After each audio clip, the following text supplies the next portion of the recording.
नमस्कार दोस्तों, मैं अक्सर कहता हूं कि समाज में घटी हर घटना के राजनीतिक मायने होते हैं और उनके राजनीतिक असर होते हैं। अब भारतीय कुश्ती महासंघ के अध्यक्ष ब्रजभूषण शरण सिंह पर लगे यौन उत्पीड़न के आरोपों का मामला भी राजनीतिक रंग लेता हुआ साफ साफ दिख रहा है। भारतीय कुश्ती महासंघ के अध्यक्ष ब्रजभूषण शरण सिंह पर जो आरोप लगे हैं यौन उत्पीड़न के, भाजपा के लिए गले की हड्डी साबित होते जा रहे हैं, क्योंकि यह मामला अब भाजपा की राजनीति को प्रभावित करते हुए सीधा सीधा दिख रहा है। यह मामला भीतर ही भीतर उत्तर प्रदेश वर्सेस हरियाणा होता जा रहा है और यह मामला भीतर ही भीतर जाट वर्सेस ठाकुर होता जा रहा है। ब्रजभूषण को कहना पड़ा है अपने फॉलोअर्स से कि वो इस पर बहुत ज्यादा ट्वीट ना करे, सोशल मीडिया पर बहुत ज्यादा ना लिखे, और यह मामला उस दिशा में बढ़ चला है जिस दिशा में भाजपा चिंता में पड़ सकती है।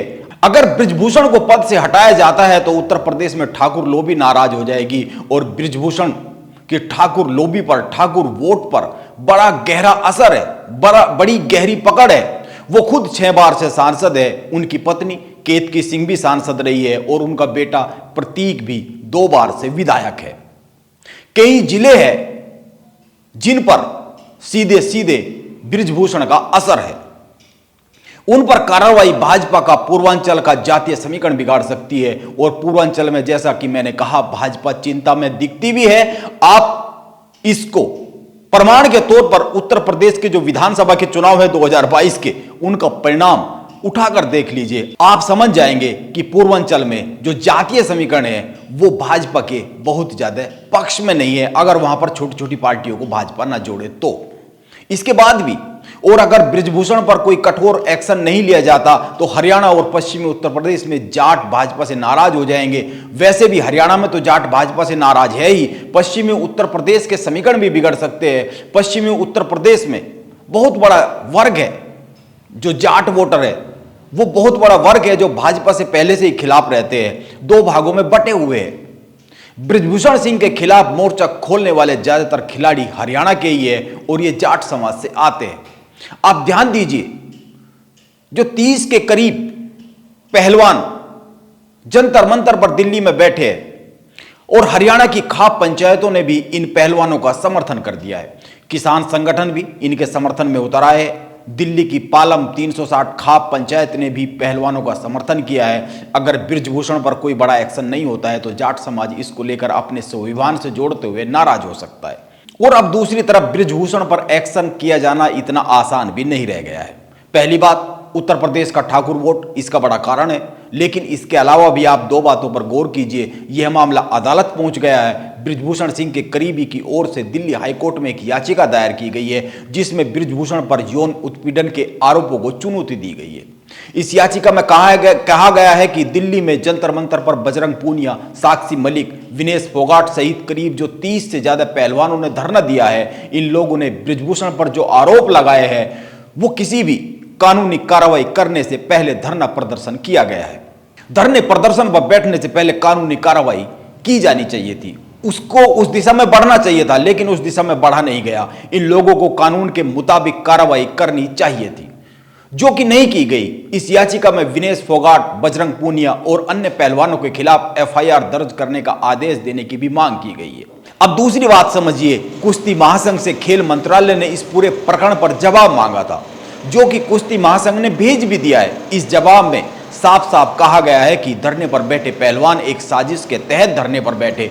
महासंघ में एक यौन उत्पीड़न कमेटी एक्टिव है, इन लोगों ने कभी भी इस कमेटी में शिकायत नहीं की।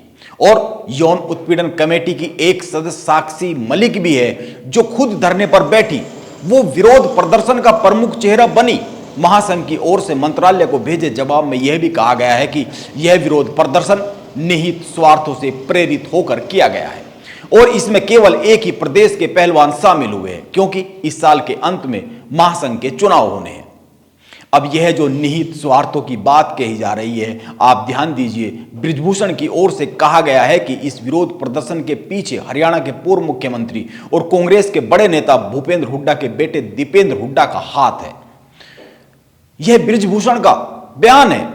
हालांकि इसके जवाब में भूपेंद्र हुड्डा ने कहा है कि हम ब्रजभूषण पर मानहानि का दावा करेंगे। उनका यह कहना है लेकिन ध्यान में यह भी रखा जाना चाहिए कि कुश्ती महासंघ के अध्यक्ष पद को लेकर बृजभूषण और दीपेंद्र हुड्डा में बहुत पहले से ही खींचतान है, तनातनी है और यह मामला एक बार अदालत में भी जा चुका है और उसको दीपेंद्र हुड्डा लेकर गए थे कुश्ती महासंघ के चुनाव को लेकर।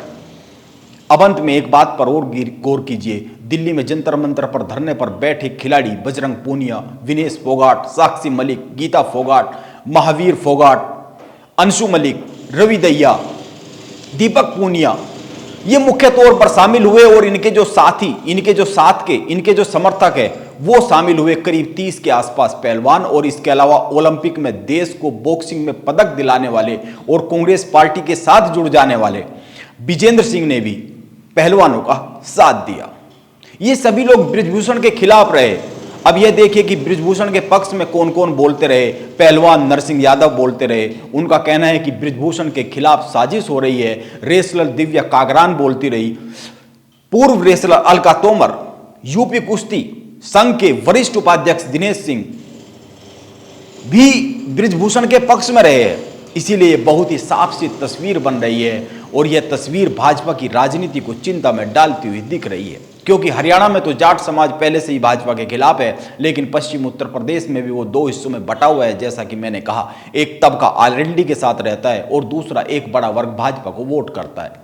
इसीलिए पश्चिम उत्तर प्रदेश में भाजपा जीत रही है। लेकिन एक सच यह भी है कि किसी भी चुनाव से पहले, वो विधानसभा के हो या लोकसभा के, भाजपा पश्चिम उत्तर प्रदेश को लेकर चिंता में आती है। हर बार नए तरीके से वोट को साधने की कोशिश की जाती है। बार बार चुनाव के पहले चिंता पैदा होती है। यह अलग बात है कि भाजपा पश्चिम उत्तर प्रदेश को मैनेज कर लेती है। और उत्तर प्रदेश में जो पूर्वांचल का हिस्सा है, भाजपा वहां भी चिंता में है। इसीलिए कुश्ती महासंघ प्रकरण अभी भाजपा की चिंता और अधिक बढ़ाएगा, यह माना जाना चाहिए। बृजभूषण पर एक्शन होता है तो भी और बृजभूषण पर एक्शन नहीं होता है तो भी। इसीलिए राजनीति पर असर समाज की घटना के पड़ते ही पड़ते हैं, और उस समय तो और भी पड़ते हैं जब उसमें कोई राजनीतिक व्यक्ति इन्वॉल्व हो। और वैसे भी अभी तो जांच शुरू हुई है, समिति का गठन किया गया है।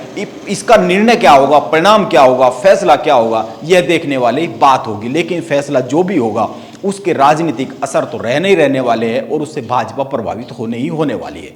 नमस्कार, मैं योगेश राणा, आप बने रहे मेरे साथ।